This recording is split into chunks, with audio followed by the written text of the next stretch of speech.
Thumbnail में क्या देख लिया? बायोलॉजी का पेपर केमिस्ट्री जैसा आएगा। सुनी हुई बातें हैं क्या? बायोलॉजी का पेपर केमिस्ट्री जैसा आएगा, ये आप लोग सोच रहे हो। मतलब आप इतना डर गए हो केमिस्ट्री के एग्जाम से कि बायोलॉजी का पेपर केमिस्ट्री जैसा आएगा, ये आप सोच रहे हो, अपने माइंड में ओवर थिंकिंग कर रहे हो। अरे कैसा आएगा बायोलॉजी का पेपर, मैं बताता हूं आपको। कुछ नहीं है बेटा PYQ, कुछ नहीं है बेटा मॉडल पेपर, कुछ नहीं है बेटा आदर्श पेपर। ध्यान से सुनना मेरी बात। अभी मैथ्स का पेपर हुआ, मैथ्स का एग्जाम होने के बाद मैथ्स के एग्जाम में आपको मैं बता रहा हूं, आज ही आपका मैथ्स का एग्जाम एकदम लेंदी आया था, एकदम इजी आया था। अगर मैथ्स का पेपर अगर आपका केमिस्ट्री जैसे दे देते तो हालत बिगड़ जाती यार बच्चों की।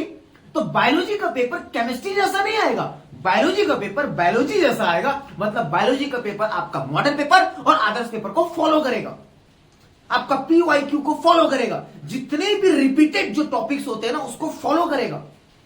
आप देख लीजिए, हिंदी का पेपर, इंग्लिश का पेपर और आपका फिजिक्स का पेपर, पूरा का पूरा आदर्श पेपर और आपका पूरा मॉडल पेपर PYQ को रिपीटेड टॉपिक्स को फॉलो किया कि नहीं किया बताइए। आप कमेंट करके बताइए, आप कमेंट करके बताइए कि किया कि नहीं किया भाई। पूरा 100% फॉलो किया। तो आप इतना ओवर थिंकिंग क्यों कर रहे हो यार बायोलॉजी में कि केमिस्ट्री जैसा आएगा? ये आपका काम नहीं है सोचना। मैं बता रहा हूं एकदम लेंदी आएगा, मैं बता रहा हूं आपको एकदम इजी आएगा। लेंदी का मतलब एकदम इजी आएगा। बस फर्क इतना है कि मैथ्स का पेपर भी इजी था, बायोलॉजी का पेपर भी इजी आएगा एकदम। मैं बता रहा हूं आपको, 100% गारंटी दे रहा हूं बेटा। कमेंट करके आप उस दिन पेपर देकर आ जाइएगा और कमेंट करिएगा। 100% आपका पेपर, आप जो पढ़कर जा रहे हो, जो आप पढ़कर जा रहे हो, साल भर जो पढ़ाई की है और जो आप पढ़े हो 6 दिन, वही आएगा। लेकिन एक प्रॉब्लम है, पेपर तो इजी आएगा बट आप लिख नहीं पाओगे, समय नहीं बचेगा आपके पास डायग्राम बनाने में, लिखने में। सबसे बड़ा कंफ्यूजन तो यह है कि कितना नंबर का, जैसे 3 नंबर का आ गया क्वेश्चन तो कितना लिखे, यह सबसे बड़ा कंफ्यूजन है बच्चों में। ये सबसे बड़ी प्रॉब्लम है कि बायो में 5 नंबर के लिए कितना लिखना चाहिए, 4 नंबर के लिए कितना लिखना चाहिए। मॉडल पेपर पढ़ रहे हो तो आंसर इतना छोटा सा है, छुटकू सा आंसर है, तो बच्चा कंफ्यूज है। ये सब आपको प्रॉब्लम करेगा बेटा। पेपर तो बहुत इजी आएगा, पेपर तो बहुत इजी आएगा, लेकिन आप लिखने वक्त जैसे आप आंसर शीट में लिखोगे ना, वही प्रॉब्लम शुरू होगा बेटा। आपके कुछ ना कुछ क्वेश्चन छूट जाएंगे।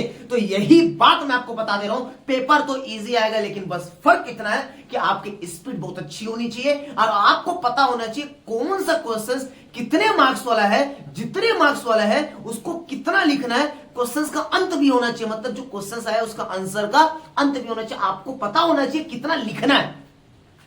अगर टाइम मैनेजमेंट कर लिया ना बेटा, मैं गारंटी बोलता हूं बेटा, आपका 70 में 70 कहीं नहीं, आपका एग्जाम बहुत अच्छा जाने वाला है। आखिरी एग्जाम है बेटा, एकदम फोड़ के आना, एकदम आग लगा के आना। मैं बता रहा हूं बेटा, पेपर केमिस्ट्री जैसा नहीं आएगा, बायोलॉजी केमिस्ट्री जैसा नहीं आएगा, बायोलॉजी जैसा आएगा। जैसा आता है हर साल वैसा ही आएगा। केमिस्ट्री तो 2023 से रूल आ रहा है ना बेटा, तो 2024 में भी रूल आ दिया, लेकिन बायोलॉजी नहीं रुलाएगा बेटा। बहुत आखिरी एग्जाम का बहुत बेस्ट जाएगा, मॉडल पेपर, आदर्श पेपर और आपका PYQ। यही है बेटा, इसलिए ओवर थिंकिंग नहीं करना। कमेंट करके बताइए, इस वीडियो को देखने के बाद ओवर थिंकिंग नहीं करोगे। कमेंट करके बताइए बेटा, ज्यादा से ज्यादा कमेंट करके बताइए कि आप ओवर थिंकिंग नहीं करोगे। जो पढ़ रहे हो एकदम दिल से पढ़ो और आग लगा देना बेटा एग्जाम में, ठीक है? चलिए मिलते हैं।